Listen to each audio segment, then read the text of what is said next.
A year that saw The Rock cement his position on WWE's Mount Rushmore. A year when Triple H transformed from DX frat boy to the ruthless and calculating cerebral assassin. When The Undertaker went from an undead phenom to the motorcycle-riding American badass. When Kurt Angle had the most impressive rookie year in WWE history. When Shane McMahon risked it all for the love of the game. When Jeff Hardy jumped from insane heights to entertain the fans. When Mae Young got powerbombed off the stage. When divas like Lita, Chyna, and Trish Stratus started leaving their mark on WWE TV. When former WCW stars like Chris Jericho, Chris Benoit, and Eddie Guerrero became a key part of Monday nights. And this all makes up just some of the things that happened in the WWE in the year of 2000. From a business and creative standpoint, 2000 was the absolute peak for the wrestling juggernaut. But what exactly made this year so special? What were the memorable feuds, storylines, and characters that elevated WWE to heights it had never reached before? How does current WWE stack up to WWE in 2000? Let's turn back the clock and revisit the greatest year in WWE history. With Stone Cold Steve Austin sidelined due to neck surgery, WWE found itself in a precarious position heading into 2000. Austin had been the undisputed face of the company since 1997. And that's the bottom line. Driving force behind WWE's victory in the Monday Night War and their most reliable main event draw. When he was forced to take 9 months off for surgery after being written off television at Survivor Series 1999, many wondered if WWE could maintain their momentum without their biggest star. The answer came in the form of The Rock. Originally introduced as the third-generation wrestler, started as a rejected babyface before reinventing himself as the most electrifying man in sports entertainment in 1997. By 1998 and 1999, The Rock had established himself as one of WWE's top talents, but had always played second fiddle to Stone Cold's massive popularity. Austin's absence in 2000 finally gave The Rock the opportunity to step out of the Texas Rattlesnake's shadow and prove he could carry the company as its top babyface. The Rock's natural charisma, What in the blue hell is wrong with you? combined with his unparalleled mic skills A punk-ass son of a bitch! and electrifying catchphrases, Finally, The Rock has come back! made him the perfect successor to Austin's throne.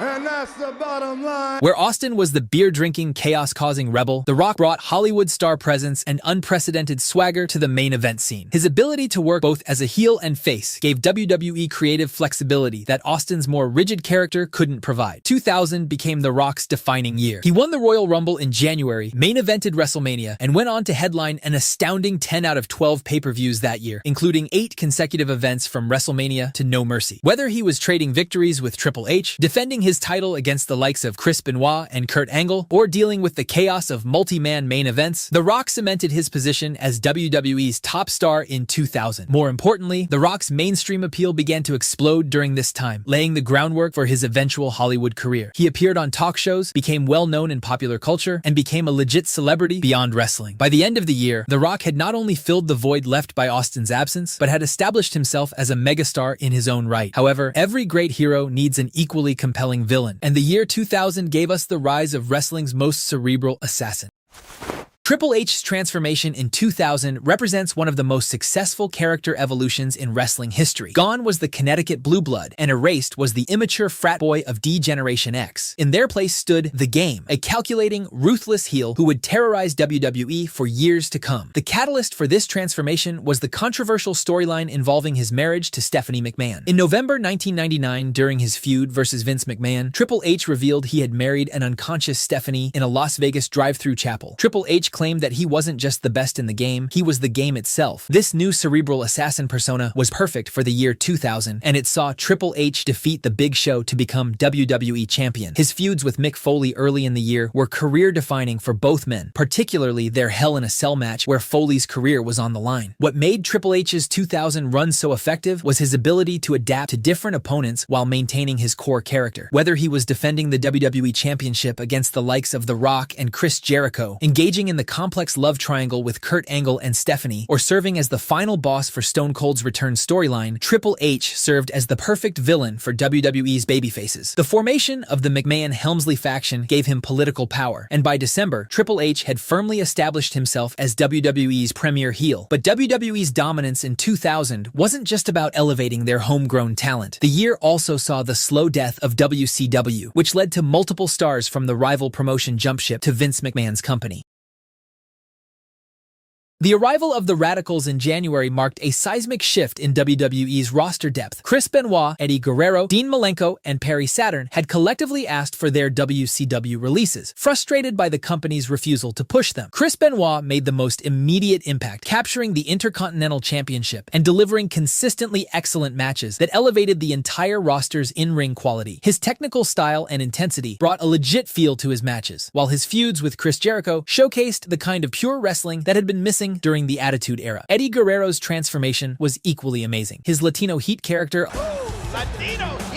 allowed him to display both his incredible wrestling ability and natural charisma, something WCW had never fully capitalized on. His romantic storylines with China added layers to his character, while his matches consistently stole the show. Chris Jericho, who had arrived in the WWE in 1999, truly found his footing in 2000. After struggling initially to connect with WWE audiences, Y2J's natural wit and arrogance began to shine through. His feuds with established stars like Triple H for the WWE Championship proved he belonged in the main event conversation, while his matches against the likes of Chris Benoit and Kurt Angle cemented him as one of the best in-ring performers of this time period. These former WCW stars brought credibility, work rate, and fresh matchups that revitalized Monday nights. Yet perhaps no single acquisition could match the meteoric rise of a certain Olympic gold medalist.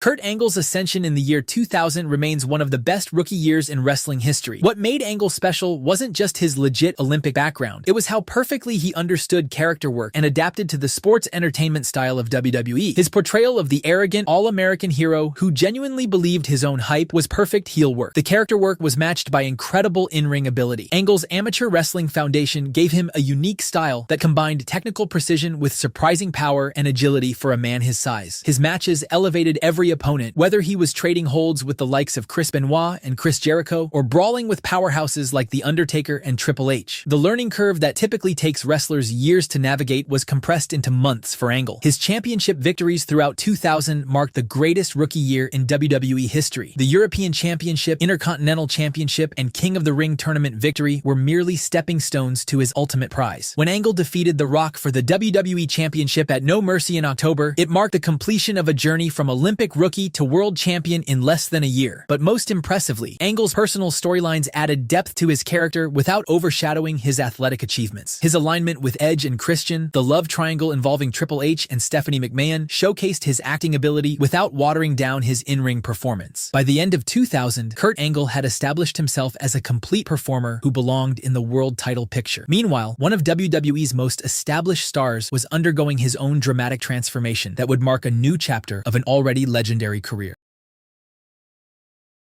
The Undertaker's metamorphosis from supernatural deadman to motorcycle-riding American badass represented one of the boldest character reinventions in wrestling history. After nearly a decade of portraying the mystical phenom, Mark Calaway shed the gothic persona that had defined his career and became a beer-drinking, Harley-riding tough guy who fit perfectly with the Attitude Era's grittier aesthetic. The transformation debuted at Judgment Day during The Rock and Triple H's Iron Man match, when Undertaker roared into the arena on a motorcycle, and this complete personality overhaul connected with fans of the era who had grown up listening to nu metal and embracing rebel culture. This new Undertaker brought fresh energy to his feuds, whether battling Kurt Angle, participating in the chaotic Hell in a Cell match at Armageddon, or forming unlikely alliances with The Rock and Kane. While main event storylines like Taker's return and The Rock vs. Triple H captured headlines, the year 2000 also revolutionized wrestling at every other level of the card. The tag team division in 2000 reached heights that have arguably never been matched since. Edge and Christian, the Hardy Boys, and the Dudley Boys completely redefined what tag team wrestling could be. Their triangle ladder match at WrestleMania and the first ever TLC match at SummerSlam introduced fans to a level of risk-taking and innovative offense that had never been seen before on WWE TV. Hardy's Swanton Bomb off a 20-foot ladder and Edge spearing Jeff from the top of a ladder are moments that fans still cherish to this day. Each team brought distinct personalities. Edge and Christian's pretty boy looks and arrogant comedy, the Hardy Boys' death-defying aerial attacks, and the Dudley Boys' hardcore brawling style created magic that elevated tag team wrestling from bathroom breaks to must-see TV. The midcard scene was equally stacked with compelling storylines and characters. The Intercontinental Championship changed hands regularly between names like Chris Jericho, Chris Benoit, Eddie Guerrero, and Kurt Angle. The women's division, while still developing, had some memorable moments with names like Lita and Trish Stratus becoming more prominently featured. Even the hardcore division, with its infamous 38 title title changes throughout the year provided a sense of chaos and excitement that maximized the use of the roster.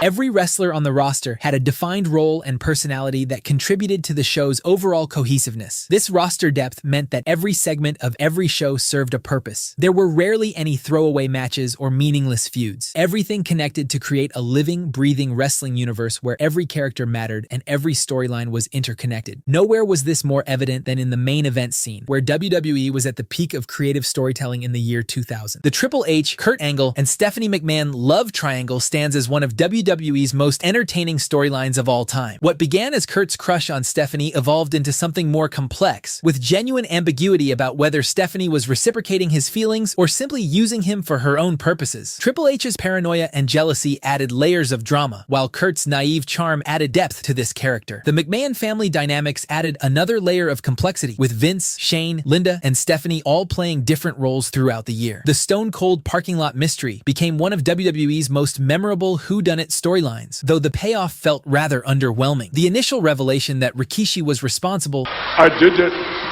for The Rock felt anticlimactic, but the subsequent twist that Triple H had orchestrated everything elevated the storyline. The first ever six-man Hell in a Cell at Armageddon perfectly encapsulated the year's main event chaos, with every major storyline culminating in one match. Austin seeking revenge, The Rock chasing the championship, Triple H proving his worth, The Undertaker asserting his dominance, Kurt Angle defending the title, and Rikishi paying for his actions, all in one match. Austin's return at Backlash, Triple H and Mick Foley's brutal battle, Taker's return as the American Badass, the iconic first ever TLC match, Shane McMahon falling off the stage, Triple H and Trish's backstage antics, and Mae Young being powerbombed off the stage were just some of the unhinged moments from WWE in 2000 that made this year so iconic.